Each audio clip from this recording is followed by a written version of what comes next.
Hey guys, welcome back to my channel. Hope you're doing well. If you're seeing my channel for the first time, my name is Alea. I make videos about my life here in Egypt, and today's video is going to be super duper helpful for those of you, especially if you're on your way to Carrefour.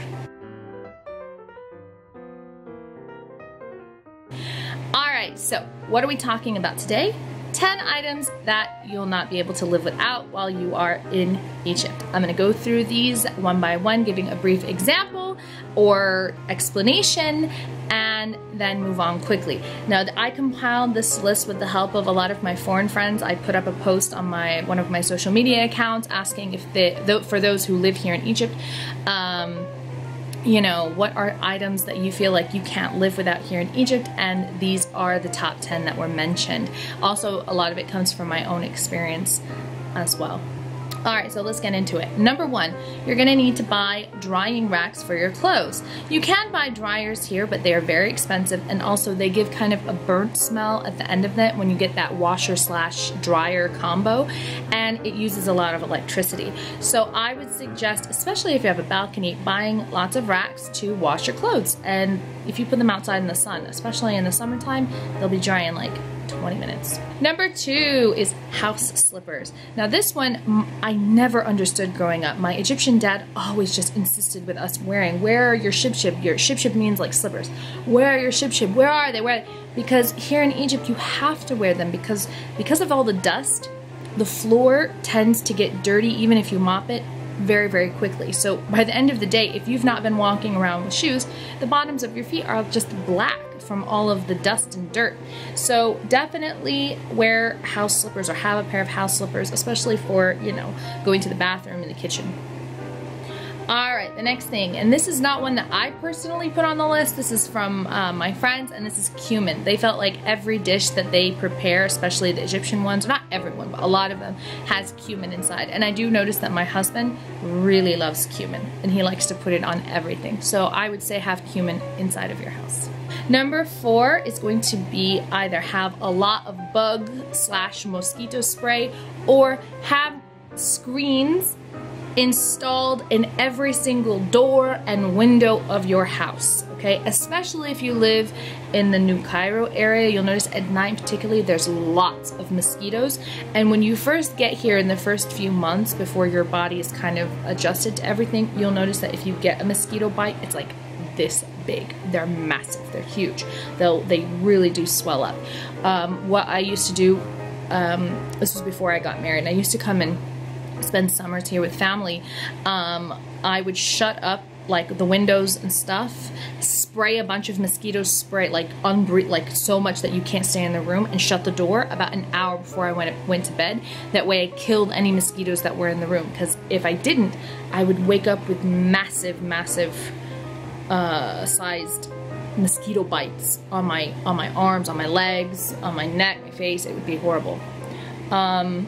Also, but I would say the screen is really important, and we really emphasize this with our kids. You know, if you go out onto the balcony or open a window, you better make sure that that screen is closed. Alright, number five is a vacuum. You need a vacuum. Like, this should be like the second thing that you get when you get here is a vacuum, because it gets super dusty and you're gonna need it. You're gonna need to vacuum nearly every single day. Otherwise it's just gonna be like a dusty mess. Alright, number six is Windex. Heading back, you're gonna notice a lot of these have to do with dust. It's dusty, you're gonna need it. So you're gonna need Windex. They call it glance. Here they won't say Windex, they'll say glance, and this is for cleaning your tables, for your cleaning the windows, everything. Number seven. Okay, this is for the winter. You'll know, and if you ask any Egyptian, they can take you to a place where you can buy them. These thick wool blankets, okay? And different people use them in the winter in different ways, okay? So some people, what they like to do is put almost like, use it almost like a sheet in the winter where you sleep on top of it and then just have a normal comforter. I prefer to have the heavy wool blanket on top of me instead of underneath me, but you'll notice that these are really, really great for the winter because it gets cold. And I've talked about weather before. There's another video you can check out about bad weather, about especially winter weather in Egypt. Go check that out. It gets cold in Egypt. Number 8, and this is huge. This is a really big one, and I never had one growing up in the States, and I got one when I came here, and that's a kettle. I would always just, like if I was making tea or coffee, just pop my water in the microwave. But here you drink a lot more tea and coffee. It's just a bigger part of the culture here. Also, when you're cooking, like the lady that comes to clean my house likes to boil water in the kettle, and she uses that to mop and clean and all of that. And it's very clean and everything. So a kettle is something that you will definitely need as a part of your appliances in your kitchen. Number 9, you're gonna need small tray tables, especially if you're someone who entertains and likes to have people coming to your house a lot. If somebody comes and they're sitting at like on your sofa and there's no small table near them, you can set up one of these tray tables when you serve them their tea, coffee, desserts, all of that. We use them all the time, even when we don't have people coming over, and they're super duper handy. But since Egypt is a very social country, and you'll have people visiting your home, you want to have those. And you can buy, by the way, they don't have to be like tacky TV tray tables. You can buy really lovely, beautiful, decorative ones. I have a set of really just plain wooden ones that fold. I also have really lovely small ones that are like that are, you know, have really beautiful woodwork like that. And they're really, really handy. All right, and my last one is number 10, which is going to be having ACs and fans in your house. So it is hot right now. Me and my husband tend to use the floor fans more. Like if we turn on the ACs, it'll just be to kind of like cool the room down out, you know, beyond what it feels like.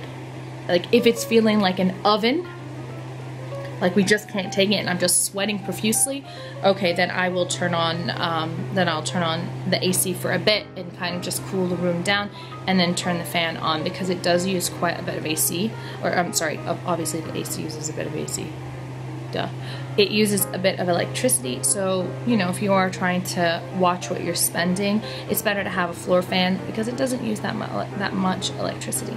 Well, that's all I have for you today. I hope that this list has been helpful, especially on your next trip to Carrefour, where you can buy all of these things, or Spinneys, or any general big, well, not anything, but I guess Spinneys, or Hyper, or Carrefour. I feel like I'm rambling. And that's it.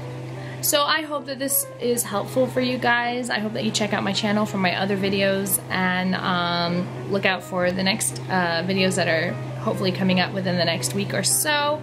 And don't forget to check out my Instagram, as I said before, at alaya.hassan. And I'll see you guys next time. Peace.